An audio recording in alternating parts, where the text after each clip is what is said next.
আসসালামু আলাইকুম। মুক্তা সেভেনিক কিচেন থেকে আমি মুক্তা চলে আসলাম মাছের শাহি কাবাবের রেসিপি নিয়ে।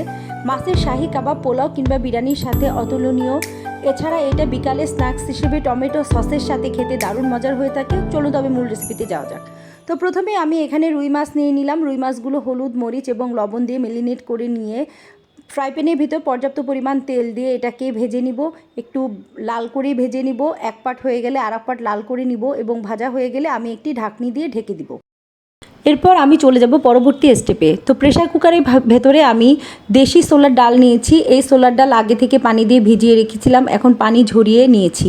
তো এর ভিতরে আমি দিয়ে দিলাম 3-4টি এলাচ, দারচিনি, লবঙ্গ এবং দিয়ে দিলাম গোলমরিচ। তার সাথে দিয়ে দিলাম 1 চামচ আদা বাটা, 1 চামচ রসুন বাটা, 1 চামচ ধনিয়া বাটা, 1 চামচ জিরা বাটা এবং পরিমাণ মতো হলুদের গুঁড়া ও মরিচের গুঁড়া। দিয়ে দিলাম সামান্য পরিমাণ তেল। তো ভালোভাবে এই সমস্ত উপকরণগুলো একসাথে মাখিয়ে নিয়ে পরিমাণ মতো পানি দিয়ে আমি এখন চুলার হিট মাঝারি রেখে এটাকে সিদ্ধ করব।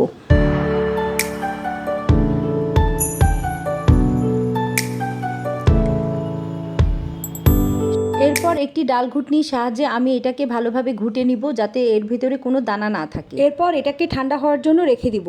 তো এরপর আমি চলে যাব শাহি কাবাবের সেই স্পেশাল মশলাটা তৈরি করতে। তো প্রথমে এখানে আমি নিয়ে নিব এলাচ, লবঙ্গ, দারচিনি, গোলমরিচ। তার সাথে নিয়ে নিব জয়ফল, জয়ত্রী, শাহজিরা, বড় কালো এলাচ, গোটা ধনিয়া, জিরা, সাদা তিল, মিষ্টি সোপ, সাদা সরিষা এবং স্টার কাবাব মশলা। এবার সমস্ত উপকরণগুলো আমি অল্প আঁচে একটি কড়াইয়ের ভিতরে নিয়ে টেলে নিব। তারপর ব্লেন্ডারের সাহায্যে এটাকে গুঁড়ো করে নিব। তো তৈরি হয়ে গেল শাহি কাবাব মশলা। এরপর আমি সমস্ত উপকরণগুলো একটি বড় পাত্রের ভিতরে একে একে মিক্স করে নিব। তো প্রথমে এখানে আমি নিয়ে নিলাম বেশ কিছুটা কাঁচামরিচ কুচি, তার সাথে নিয়ে নেব মিহি করে বেশ কিছুটা পরিমাণ পেঁয়াজ। এরপর আমি প্রথমেই পরিমাণ মতো লবণ দিয়ে কাঁচামরিচটা ভালোভাবে কষলে মেখে নিব। তার সাথে দিয়ে দিব 1 চা চামচ পরিমাণ টেস্টিং সল্ট। তারপরে দিয়ে দিব 2টি ডিম। এর সাথে আমি দিয়ে দিব পুদিনা পাতা কুচি, ধনিয়া পাতা কুচি, 1 কাপ পরিমাণ ব্রেড ক্রাম্ব, দিয়ে দিব আগে থেকে তৈরি করে রাখা শাহি কাবাব মশলা। এরপর আমি সমস্ত উপকরণগুলো খুব ভালোভাবে মেখে নিব।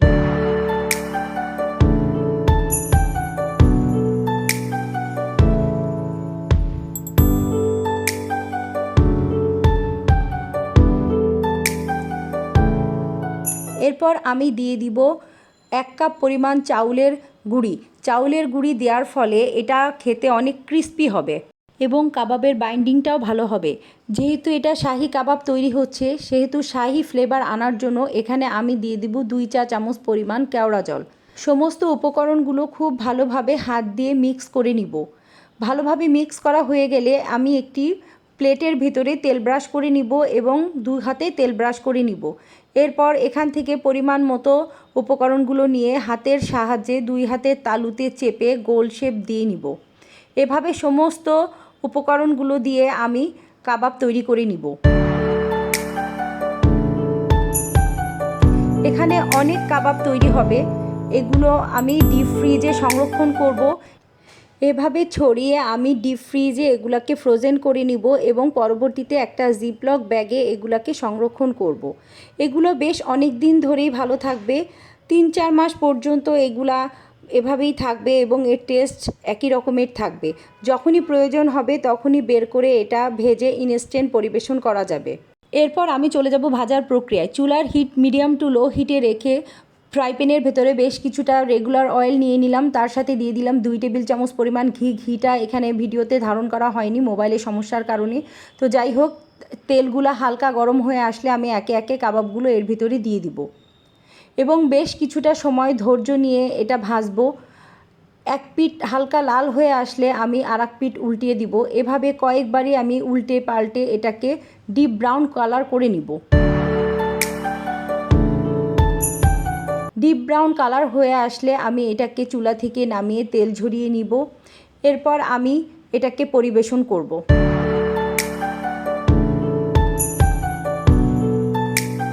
একটি একটি সার্ভিং ডিশে একটু গার্নিশ করে এটাকে আমি গরম গরম পরিবেশন করব। একটি পোলাও কিংবা বিরিয়ানির সাথে খেতে খুবই মজার হয়ে থাকে। আর যারা মাছ খেতে চান না তারা এটা খেয়ে বুঝতেই পারবেন না যে এটা মাছের কাবাব না মাংসের কাবাব। এটা খেতে এত মজা হয়ে থাকে যে এটা অনায়াসেই সব শেষ হয়ে যায় এক কষাতেই। ভিডিওটি দেখার জন্য সবাইকে ধন্যবাদ।